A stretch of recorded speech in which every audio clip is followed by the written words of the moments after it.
akin na.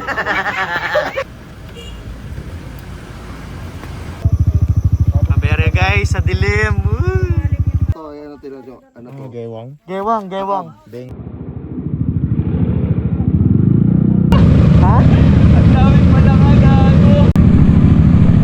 Ayaw ko to, Lord. Survive ang Mindoro Loop. What is up guys? This is Gibo and this is our episode 4 for our Mindoro Loop. Naalala nyo, sa last episode dito tayo nakahanap sa may San Jose Occidental Mindoro ng pag-i-stayan ng isang gabi. Dito ay nabawasan na kami dahil umuwi na ang mga Las Piñas boys dahil yung iba ay may iba pang lakad at may pasok pa sa trabaho. Kaya ito, sinusulit ko muna ang umaga dito sa San Jose. Kaya samahan nyo kami sa kung ano man mangyari sa biyahe na to. Kaya let's go!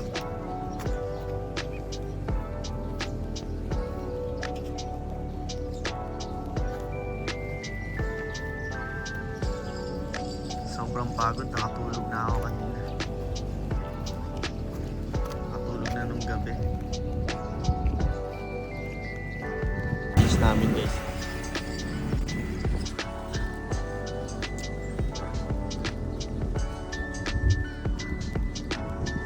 Araw muna. Ina mo.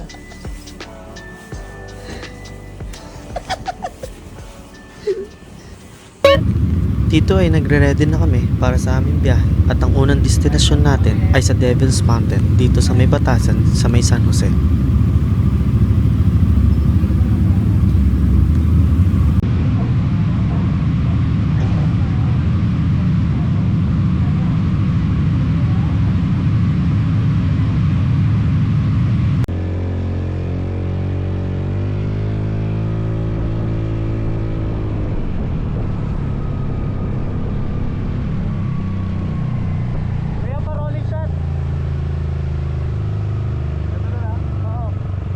Oh, BTR. Bilis sa monte.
Saba!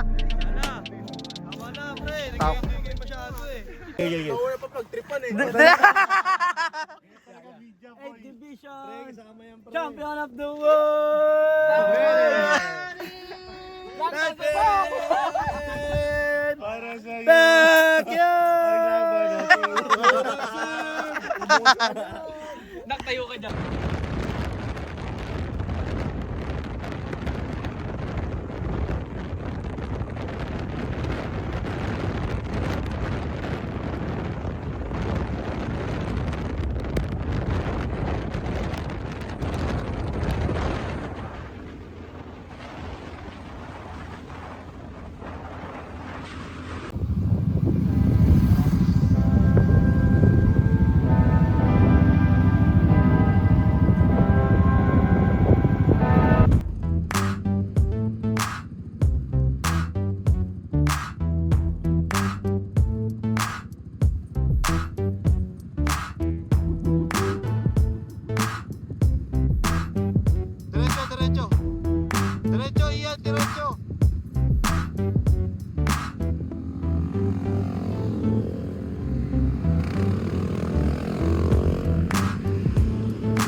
Waiting kay Kuya Ga. Dito sa mga oras na to ay may hindi inaasahang pangyayari. Nawala ang susi ni Kuya Ga, kadahilanan ay hindi niya na to kapapagana at hindi tayo makakaalis sa ating biyahe. Kaya dito ay naghintay at nagpahinga muna kami sa 7-Eleven dahil tinatry nila hanapin ang susi baka sakaling makita nila sa daan. Ngunit bigo din silang mahanap ito. Buti na lamang ay may kakilala si Kuya Ga dito na mekaniko upang matulungan kami malaman kung ano ang dapat gawin.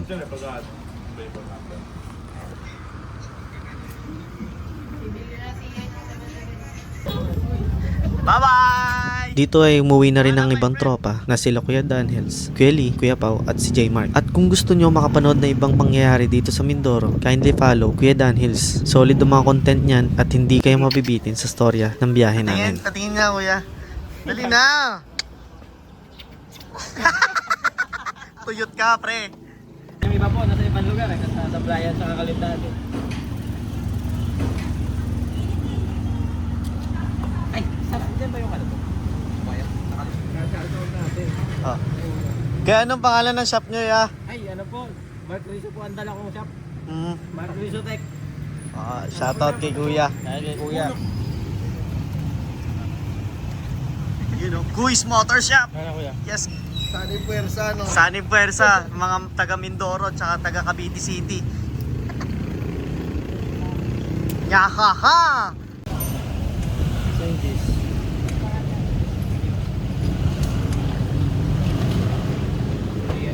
Pre, respeto pre. Ay, respeto. Hindi, clean up lang. Mga ano na yun? Pare, kita na naman kay Biang, oh. Aray! Inay mo. Tinakat niya na.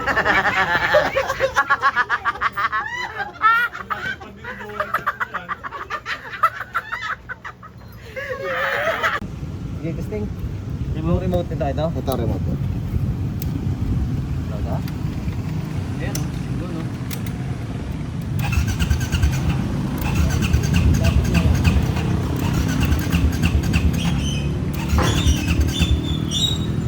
Sa bala kang 54, bossing. Patay mo ulit. Oh, nakabit. Battery. Hinahanap ko yung... Hindi, baka ito kailangan din. Paano rin ako pag Hindi, iba yung CU nun eh. Ay, magkaiba po sila ng ECU? 2020 model ako eh. At ganyan dapat. Same code ng BXC. Yan, same code para sa akin. Same code. Tapos tingnan natin. Hinahanap niya yung ano eh. At dito ay hindi nagawa ng paraan na mapagana ang motor ni Kuya Ga. Buti na lang nagsuggest sa mga tropa natin na mekaniko na isabay na lang ito sa truck kasama si Kuya Ga pabiyahe mula dito hanggang makarating sa lugar nila sa Batangas. Nakakalungkot man pero ngunit kailangan natin magpatuloy sa ating biyahe upang matuloy ang Mindoro Loop.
mga oras na to ay may nadaanan malaking bato sila SK at Kuya Meg dahil na nagsanhi ng pagkaluwag ng nut sa likod ng gulong at nagkaroon ito ng benggong. Pero ang mahalaga ay safe ang tropa at walang masamang nangyari sa kanila. Kaya ito, nagpatuloy na muli kami sa aming biyahe.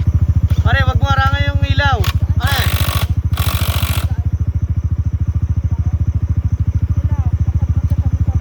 Bengkong yung gulong ko, pre. Totoo, sa harap. Oo.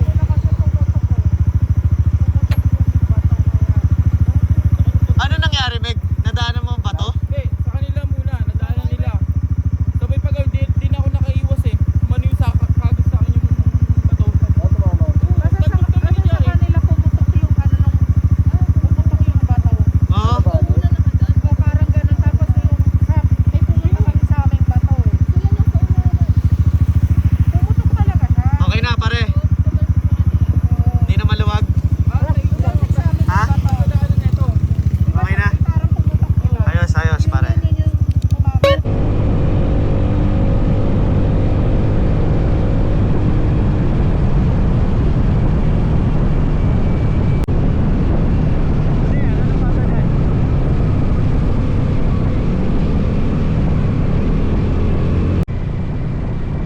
Pagkatapos ng mahaba at madilim na biyahe ay nakarating na ang tropa dito sa Abra kung saan ay meron lubak-lubak na daan at hindi tapos na tulay na kailangan tawirin ang ilog. Sa mga oras na to, medyo kabado ang tropa sa kadahilan ng madilim ang lugar na to at mapanganib na baka masiraan kami sa kalagitnaan ng dilim at worse ay baka maka-encounter kami ng mga hindi inaasahang pagkakataon.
Nangamoy yung clutch ko ah. Grabe naman.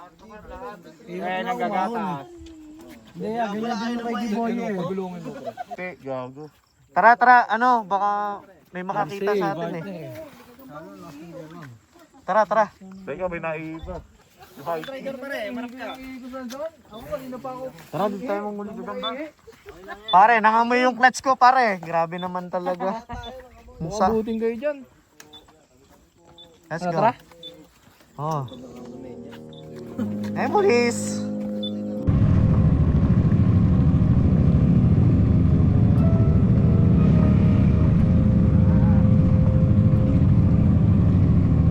Abra de Ilog. Ayan na. Ayan na, guys. Pagkatapos ng malubak na daan ay narating din namin ang sikat na ilog ay Abra de Ilog. Sa mga oras na to ay nagpapasalamat kami dahil mababaw ang ilog na to na kayang tawirin ng motor namin. May nakikita kasi kaming video sa social media na sa tulong ng mga lokal ay binubuhat nila ang mga motor dito at kinakalang ito sa may gulong. Ay, mauli na tayo.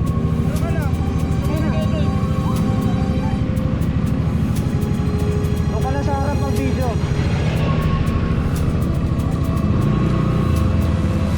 Huli na tayo, Meg.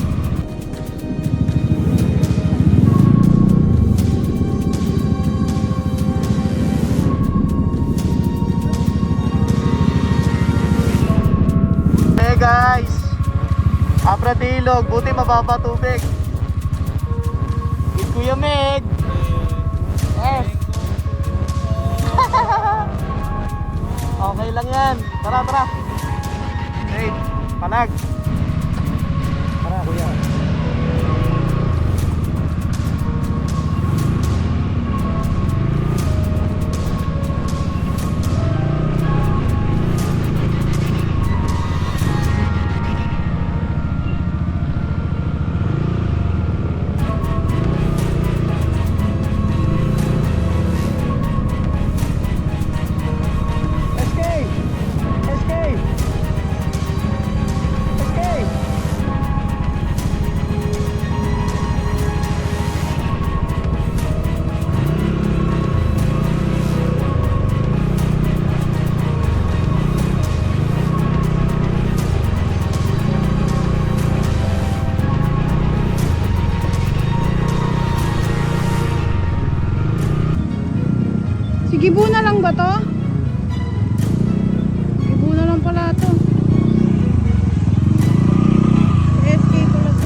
Puerto para sa polo. Vicky Flores!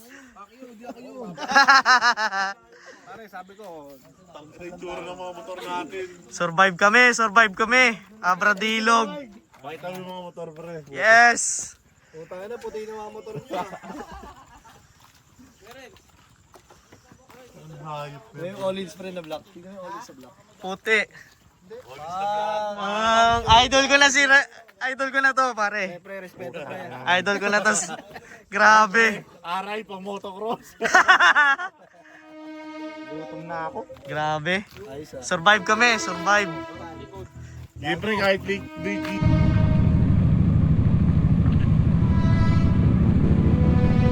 Ayaw ko to, Lord.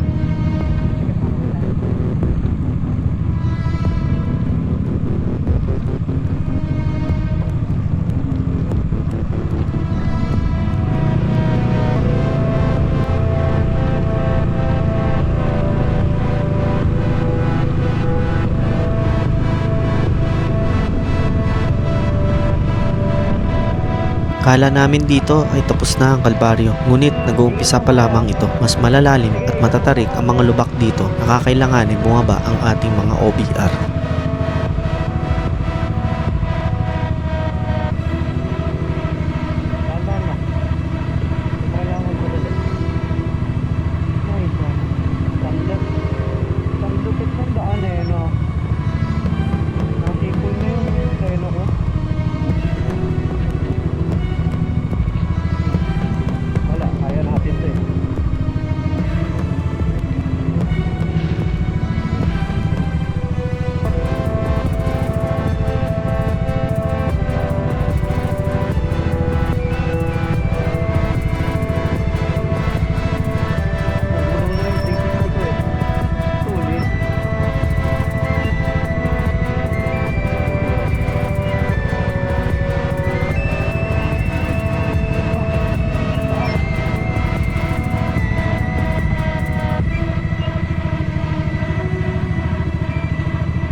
Sa wakas, narating din namin ang maayos na daan dito sa bandang Puerto Galera. Muli, nagpapasalamat kami sa Diyos dahil habang tinatawid namin ang Abradillo, ay walang nangyaring masama sa amin.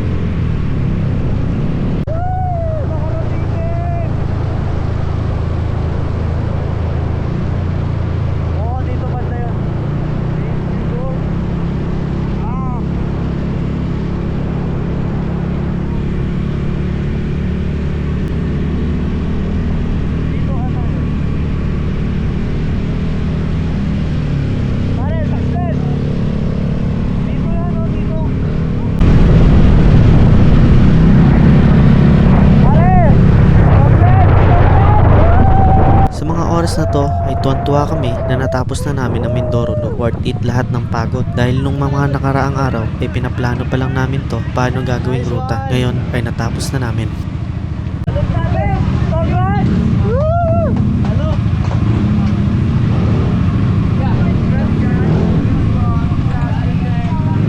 Mindoro Loop unlock. Yes. Manalo ka.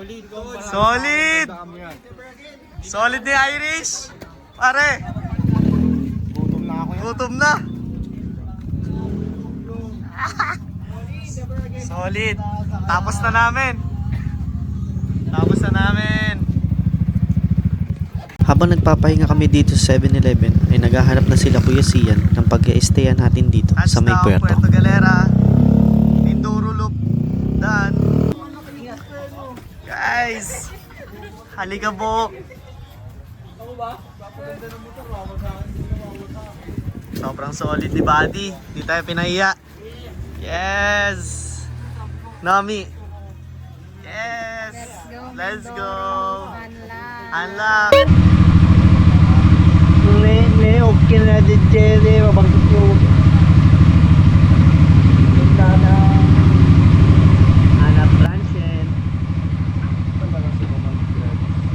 Mga ilang oras lang ay nakahanap na din kami ng pag-i-stayan ngayong gabi dito sa may Puerto Galera. Malapit lang to sa dating transient house na pinag-i-stayan natin noong mga unang episode. Kaya dito ay tatapusin ko na tong video na to. Kung nakaabot ka man dito sa dulo ay nagpapasalamat ako sa'yo. Kaya mo, may last episode pa na dapat ding abangan. Muli, ride safe. See you sa next pahinga episode. na. Let's go!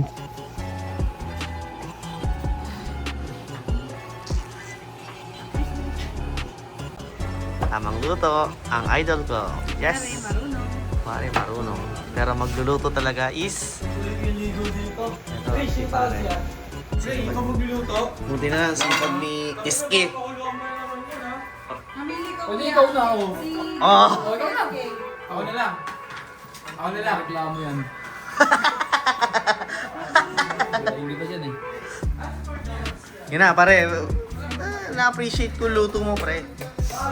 Yan dahil sa'yo, nakakain kami ng maayos. Diba? Pumunta, humingi na mag-iwo. Tanginan nyo ha. Why? Sorry. Ganyan. Puro lalaki kami dito, pre. Bababara na namin. Sayawan ka namin, pre.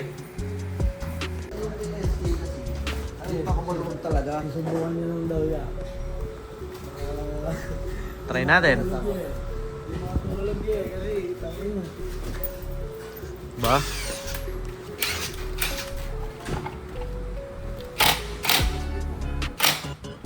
Hindi nga, paikutin mo nga yan.